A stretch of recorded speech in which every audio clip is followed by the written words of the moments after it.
मित्रांनो, तुमचं मतदान कार्ड जर जुनं झालेलं असेल किंवा मग फाटलेलं असेल, तर मित्रांनो मतदान कार्ड ऑनलाईन कशा प्रकारे डाउनलोड करायचा आहे, तर आजच्या व्हिडिओमध्ये आपण पाहणार आहोत.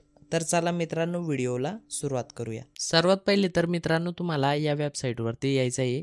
या वेबसाईटची लिंक मित्रांनो तुम्हाला या व्हिडिओच्या डिस्क्रिप्शन बॉक्समध्ये मिळून जाईल. मित्रांनो, या वेबसाईटवरती आल्यानंतर तुम्हाला इथे लॉग इन किंवा मग रजिस्टर या बटनावरती क्लिक करायची. आणि मित्रांनो, तुम्ही जर या वेबसाईटवरती ऑलरेडी रजिस्ट्रेशन केलेलं असेल तर इथे युजर ID आणि पासवर्ड टाकून तुम्हाला इथे लॉग इन करायचं आहे. आणि मित्रांनो, रजिस्ट्रेशन जर तुम्ही केलेलं नसेल तर इथे don't have account register as new user या ऑप्शनवरती क्लिक करायची. त्यानंतर मित्रांनो, तुम्हाला इथे तुमचा मोबाईल नंबर टाकायचा आहे. मोबाईल नंबर टाकल्यानंतर हा कॅप्चा कोड तुम्हाला या राखान्यात टाकायचा आहे. आणि त्यानंतर सेंड OTP या बटनावरती क्लिक करायची. सेंड OTP या बटनावरती क्लिक केल्यानंतर तुम्ही येथे टाकलेल्या मोबाईल नंबरवरती एक OTP येईल. तर तो OTP तुम्हाला या राखान्यामध्ये टाकून घ्यायचा आहे. त्यानंतर मित्रांनो, तुम्हाला इथे व्हेरीफाय OTP या बटनावरती क्लिक करायची. त्यानंतर मित्रांनो, तुम्हाला इथे तुमची बेसिक माहिती आता टाकून घ्यायची आहे. येथे तुम्हाला I don't have EPIC number याच्यावरती क्लिक करायची आहे किंवा मग आय हॅव इपिक नंबर या बटनावरती क्लिक केल्यानंतर तुम्हाला इथे तुमच्या मतदान कार्डाचा नंबर टाकावा लागणार आहे. तर येथे मतदान कार्ड जर तुमच्या जवळ असेल या पहिल्या ऑप्शनला सिलेक्ट करा, नसेल तर या दुसऱ्या ऑप्शनला सिलेक्ट करा. त्यानंतर इथे तुमचं फर्स्ट नेम टाकायचं आहे.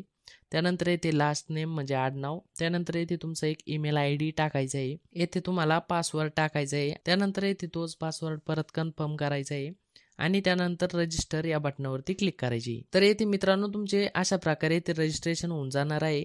तर येथे तुम्ही जो ईमेल ID टाकणार आहे आणि येथे जो पासवर्ड टाकणार आहे तर तो तुम्हाला सेव्ह करून ठेवायचा आहे किंवा मग लक्षात ठेवायचा आहे. हा ईमेल ID आणि हा पासवर्ड लॉग इन करण्यासाठी लागणार आहे. तर त्यानंतर मित्रांनो, तुम्हाला इथे लॉग इन या बटनावरती क्लिक करायची आहे. त्यानंतर इथे तुमचा ईमेल ID टाकायचा आहे किंवा मग मोबाईल नंबर पण तुम्ही इथे टाकू शकता. त्यानंतर मित्रांनो, तुम्हाला इथे तुमचा पासवर्ड टाकायचा आहे. त्यानंतर हा कॅप्चा कोड तुम्हाला या राखान्यामध्ये टाकायचा आहे आणि त्यानंतर लॉग इन या बटनावरती क्लिक करायची.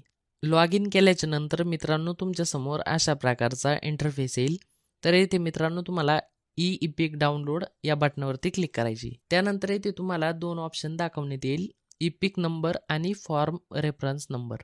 तर इथे मतदान कार्डचा नंबर तुमच्या जवळ असेल तर इथे तो टाकायचा आहे किंवा मग रजिस्ट्रेशन करत्या वेळेस जो रेफरन्स नंबर तुम्हाला मिळालेला होता तर तो रेफरन्स नंबर तुम्हाला इथे टाकायचा आहे. तर इथे मी मतदान कार्डचा नंबर टाकणार आहे. त्यानंतर इथे महाराष्ट्र राज्य सिलेक्ट करून घ्यायचं आहे. त्यानंतर सर्च या बटनावरती क्लिक करायची. त्यानंतर मित्रांनो, तुम्हाला इथे बघू शकता मतदान कार्ड नंबर दाखवण्यात येईल. इथे ज्या व्यक्तीचा तुम्ही मतदान कार्ड नंबर टाकलेला होता त्याची माहिती तुम्हाला इथे दाखवण्यात येईल. तर इथे मित्रांनो, तुम्हाला इथे कोणता मोबाईल नंबर तुमचा रजिस्टर आहे तर दाखवण्यात येईल आणि त्या मोबाईल नंबरवरती एक OTP पाठवण्यात येईल. तर तो OTP तुम्हाला लागणार आहे. तर येथे सेंड OTP या बटनावरती क्लिक करायचे. OTP आल्याच नंतर मित्रांनो, तुम्हाला या राखान्यामध्ये तो OTP टाकायचा आहे. त्यानंतर व्हेरीफाय या बटनावरती क्लिक करायची. त्यानंतर इथे बघू शकता OTP व्हेरिफिकेशन डन सक्सेसफुली म्हणून तुम्हाला दाखवण्यात येईल. तर इथे हा कॅप्चा कोड तुम्हाला टाकून घ्यायचा आहे. कॅप्चा कोड टाकल्याच नंतर इथे डाउनलोड इपिक याच्यावरती क्लिक करायची. त्यानंतर इथे बघू शकता इथे आपलं वोटर कार्ड डाउनलोड झालेलं आहे. तर अशा प्रकारे मित्रांनो, तुमचं वोटर कार्ड असणार आहे. येथे तुम्हाला सर्व माहिती या वोटर कार्डवरती दाखवण्यात येईल आणि हेच वोटर कार्ड मित्रांनो तुम्ही मतदानासाठी वापरू शकता. याचंच तुम्ही लॅमिनेशन करू शकता.